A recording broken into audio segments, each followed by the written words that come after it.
spaceship section of the monthly report is an exciting one this month. It's got a lot of interesting tidbits of information on spaceships that people are pretty excited about. We got our spaceship tracking sheet here, so we'll update it as we read through. Thank you for joining me. Let's get into it. First up, in the UK, the Anvil Paladin had its grey box gate review. This highlighted some challenges with the side turret setup, resulting in further rounds of iteration to get something that plays well whilst adhering to the original concept.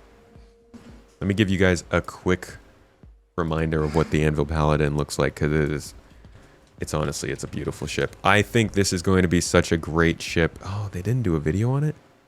There was no Anvil Paladin video? What's wrong with you guys? This is going to be a great one for small combat missions with your friends. I think it's going to be pretty solid. Better choice than a Redeemer for sure for that kind of stuff.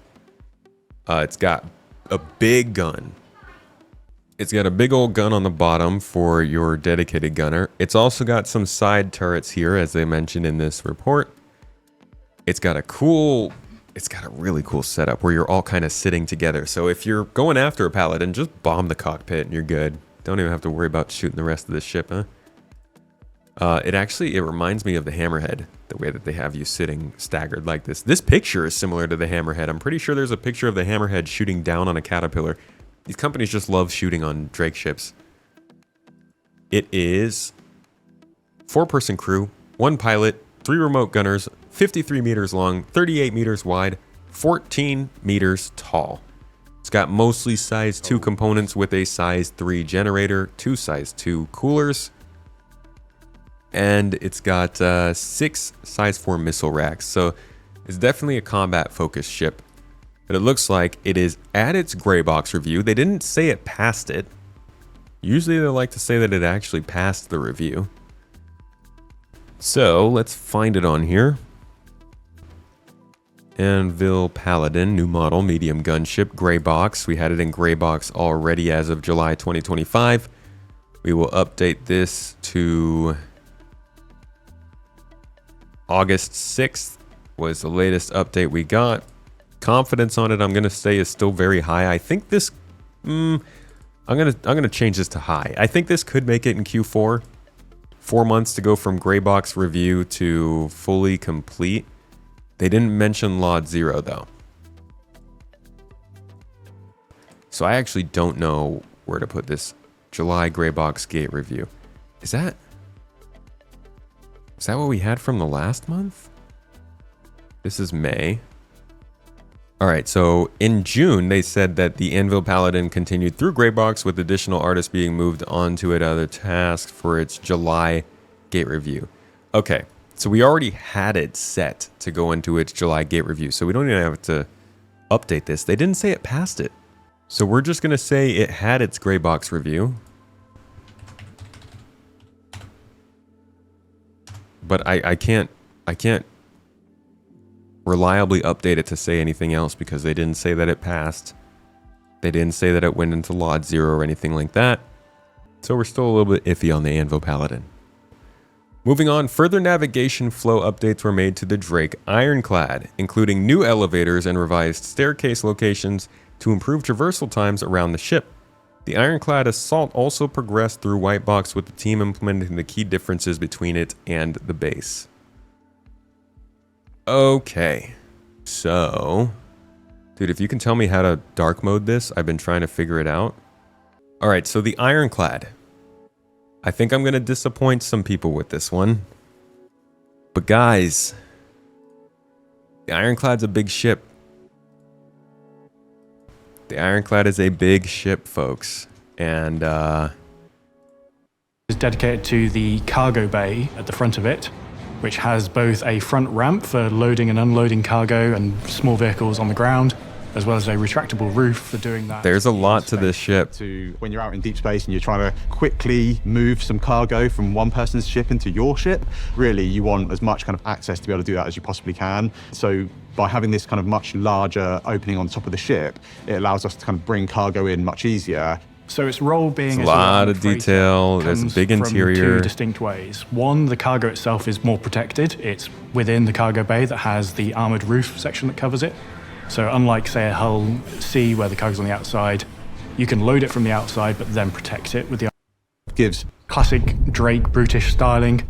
Support the radding. It's an awesome ship. This command is not designed to be your. There's a lot to this, guys, and we're not seeing any mention here that it has passed a white box review, that it's even gone through a white box review. Just that the assault is progressing through white box, and the last update we got on the Ironclad was that it was still in white box. They are still working navigation flow, which generally means it's still in the white box section. Guys, I think the Ironclad's a 2026 ship. I don't think it's gonna come this year. That, you know, we were hoping for the IAE 2025. But I do think that this is going to be an Invictus Week 2026 kind of thing. Blocking out rooms in May, updating layout in June, more people on the job, optimizing traversal in July. We'll add that note in there. This update was given to us on August 6th, which, yeah, guys, I think it's going to be a little bit later than folks are hoping for. Was there any doubt about that? There was. I mean, dude, people thought the Ironclad was coming Invictus Week this year, which was freaking nuts. We talked about that at length back then, but I was thinking, yeah, they could get through it this year if they really wanted to push for it. But they've got another large ship that it seems like they have planned for later this year, and we'll get to that in a little bit. The RSI Meteor was launched into the PU alongside a full interior retrofit for the Mantis. Believe we have that on here. RSI Meteor, Heavy Strike Fighter, release imminent. Let's go ahead and change that to released in July 2025, correct. And our last update on it is August 6th. So we can now move this down to here. Continuing, 4 unannounced vehicles progressed down the pipelines. The first was kicked off and is approaching the end of the white box phase. Let's see what we have in terms of unannounced ships. We got one at white box. Officially entered production in May 2025. That could be this. Approaching the end of white box phase could definitely be that. Still means it is in white box though. Any other unannounced ships we have in white box? These are all gray box. This one's white box. This one we had approaching white box review after entering production in June. I do not believe that would be this. They would have mentioned that it had taken its white box review. Interesting that we haven't heard anything about that, but I do think that maybe we can assume that this is the ship we're reading about here. First was kicked off and is approaching at the end of white box. This was kicked off. Could this be a new ship? Another unannounced ship? We'll come back to that. This one has passed its white box and progressed into the gray box. Okay, so we actually had this one here, approaching white box review after production in June. So we'll say entered gray box in July. I think it's fairly reliable that that's the same ship. Change the recent update to August 6th here. And move it to gray box. Again, unannounced ship, new model. We have no idea what it is for, but we know it progressed in the gray box. Some issues around its cargo mechanism were identified during the review, but were rectified afterward. Okay. I'll mention here that experienced cargo mechanism issues. That would be something that'll be telling if we get to the point where this ship is revealed and it doesn't have cargo. Then we'll know. Its first mention. I'm going to say that's low confidence because I don't actually know if this is a new unannounced vehicle or not. Always hoping for the Vulcan. That would be cool. I think the Paladin could come out at IAE, yeah. Or in December. Inferno is talking about the CNOU ship. It could be. Do the silhouettes they showed last year count as unannounced ships? They do. Yes, They haven't announced any names or information for those, so those are technically unannounced. The third continued through development, with all its rooms receiving further geometry refinement alongside additional animation work for its moving elements. That sounds like Greybox. So, an unannounced ship possibly in the Greybox segment here. Or here. Which entered Greybox in... Oh, that's the one we just updated. Okay. We also have 2 here. Progressing towards final full production in April. Progressing towards white box in May. Went into Greybox with detail on the hull in June. That might be what we're reading about. This one progressed into Greybox with attention to detail on the hull in June as well. Wait. Are these not the same ship? Did we double up? Progressed to Greybox with attention to detail on the hull in June. Went into Greybox with attention to detail on the hull in June.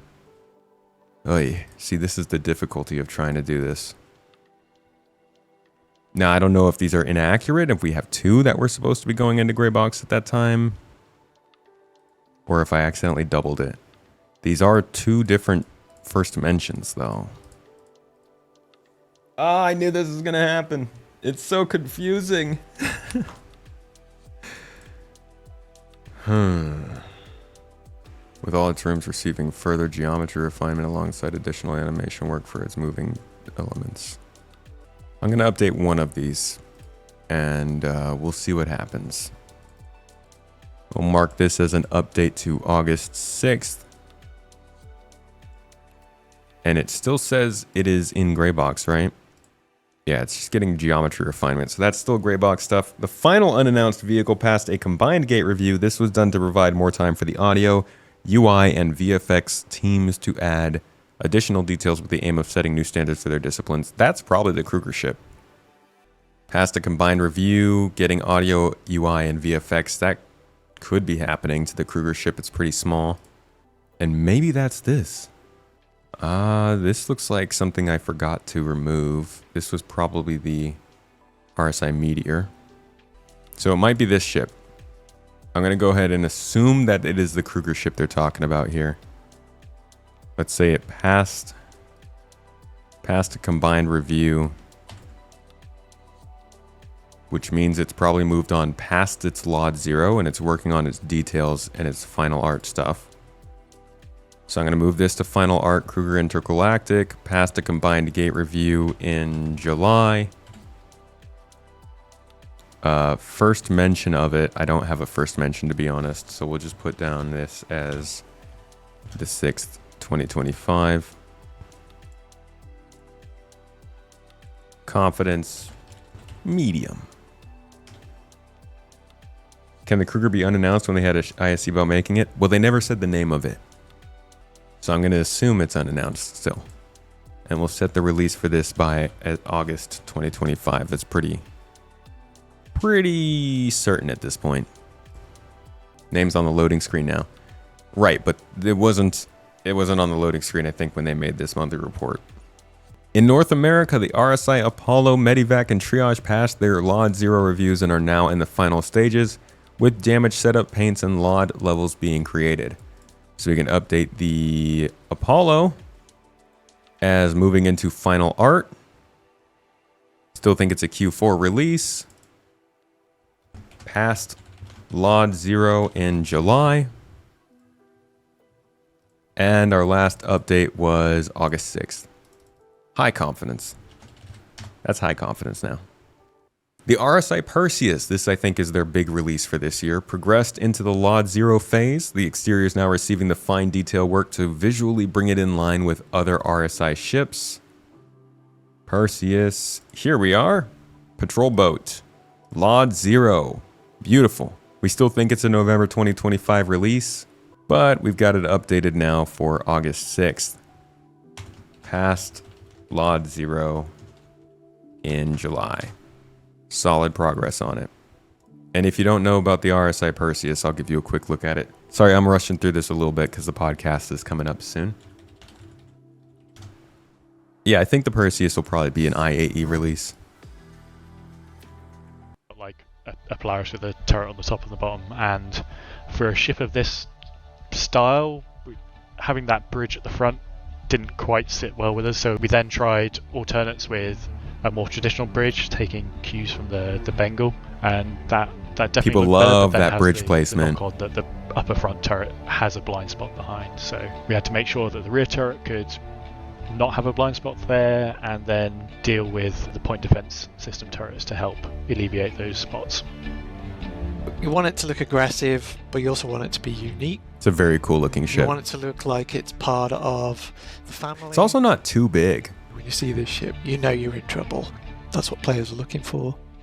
Like similar size to a Hammerhead. I think it's like 110 So originally meters. the brief for the ship was a real skeleton crew of 4 men. So you had the pilot, the captain, and the 2 turret gunners. But as we developed the ship, it sort of felt a bit odd that such a small crew was operating such a relatively large ship. So the crew size for the ship is 6 man. That gives you a pilot, captain, 2 manned turret guns because the S7 twin turrets are manned, and then it leaves you with these 2 extra roles that are really flexible in terms of what you want them to do. So we wanted to layer in all the functionality that John wanted, but also Smaller make it than easy the to Hammerhead. navigate. Okay. It should be clear for the player at any point. Yeah, it's going to be like a what part of really the ship good they're in. fast And it's strike split over vehicle that 3 hits decks. heavy, I think. So the lower deck is your cargo and access to the lower turret.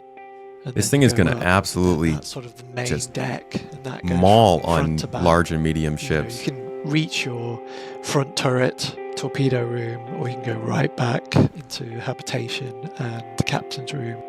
And there's also a central lift for ease of navigation, basically. And then the top floor is bridge, escape pods, and engineering section. So for a player, it should all be quite straightforward. I think this ship really will add something to the fleet gameplay that is growing within Star Citizen. We've already seen aspects of that. The fleet gameplay that was growing back in 2020. Come on, John. Come on. Fleet gameplay. We like barely make fleet gameplay work right now, but you know what? Whatever. Yeah, it looks a little bit different in the monthly report. It looks more similar to like say a Polaris or the Idris in construction and less like sharp and edgy. But I'm still waiting to see what it looks like when we finally get eyes on it for ourselves. That's a big freaking gun on this thing. Very cool ship. All right, finally the Drake Kraken had further pre-production work done. It's still in pre-production. They identified more areas where kits from the Ironclad will help speed up production, as well as some other challenging internal areas that require updated concept time, such as engineering. And the recent added small medical facility. Oh, Kraken's getting a medical facility. So the Kraken's still in pre-production, but as they've always wanted to, the Ironclad is speeding up production by doing a smaller ship first. But we will update that one accordingly as well. New model spacecraft carrier still in pre-production. What the actual hell? Continued pre-production got medical facility in July 2025. We'll update that latest as August 6th. Still thinking it's going to be late next year that we see the Kraken come in, if that. If they released the Ironclad and the Kraken in the same year, that'd be crazy. And then imagine if they also came through with the Pioneer. Nuts! So many big ships coming in now. They're starting to actually produce some of these big ships, and it feels good. It feels good. Hopefully they have gameplay that actually matches them and makes them worthwhile. That, my friends, is your ship update for July of 2025. Here's a picture of the Apollo from the front. Looking quite nice. They still got that crew elevator in the front there. Looks like beds up here too. There you go, folks.